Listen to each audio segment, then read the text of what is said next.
Hi guys, thanks for joining me again. If you're new to my channel, welcome. My name is Anne, and on my channel I review foreign international content.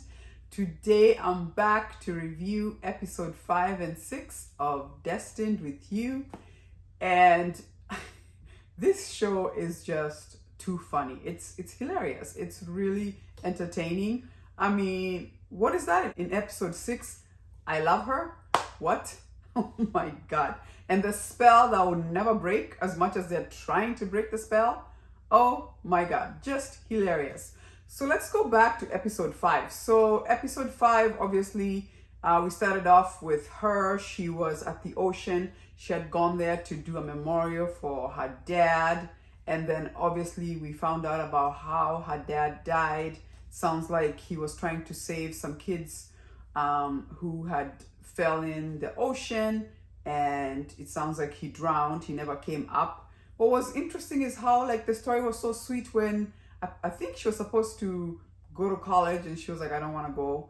And her dad was like, hey, if you don't want to go, it's not a big deal. Hey, you want to go out for fishing? They go out fishing. It sounds like it was the best day ever. And then obviously those kids got in trouble. He goes to save them. He saves the kids, but he never came up. And that's how he drowned. It's just kind of sad.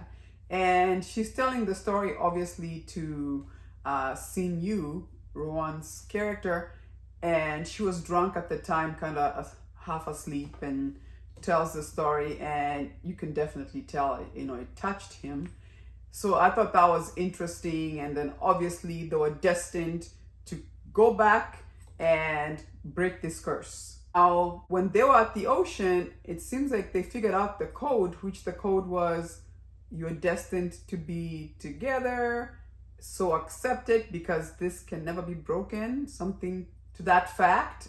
And obviously they come back, they're trying to break the curse. She does the ritual. I thought it was interesting. They're trying to break the ritual, and this lady loses her dog. Now they gotta go find the dog, then go back to the ritual. And when they finally do it, she wrote flower instead of sacrifice. Oh my God. So obviously the spell did not work. Initially they thought it worked. They were all happy, excited, we're free. And then he's like, nope, it did not work. I still miss you and I still love you. And she's like, oh God. And then that's when he opened the red envelope. He's supposed to keep it for 100 days and sees that she wrote flower instead of sacrifice. How funny. So we're just back to square one. He's still confessing his love to her, and she's still annoyed. The other person who's very annoyed is Jae-gyung, who is like, you have a fiance. Why do you keep bothering Hong-jo? Right? So I think it's interesting because Jae-gyung definitely likes her. And I'm like, first of all, why are you so always unhappy? He always has that unhappy face. And then second of all, I'm like, just tell her you like her. Clearly, you're so protective. I mean, she's already confessed. Like, come on, right? He's so considerate of her and inviting her for a housewarming party. He never smelled you want to be here. He's so entertaining. Now he's going to sit with her and eat with her. I'm like, dude, you like her. You like her, right? So I think it's interesting with episode 6 ending like that. And he's like, I love her. I feel like we're going to be stuck in one of those love triangles, right? Just interesting and funny. I also think it's interesting with Sin Yu fiance. First of all, she's a bully. She used to bully her. And now because they're working in the same area where her fiance is working, now she's trying to be nice to her because she's scared if Hong-jo tells Sin Yu, she used to bully me, what that would mean, right? I mean, Sin Yu tried to break up with her, but she's like, no, I'll stay. If you're breaking up with me because you're sick, no, I'll stay with you. Crazy. By the way, how funny is Sin Yu's parents?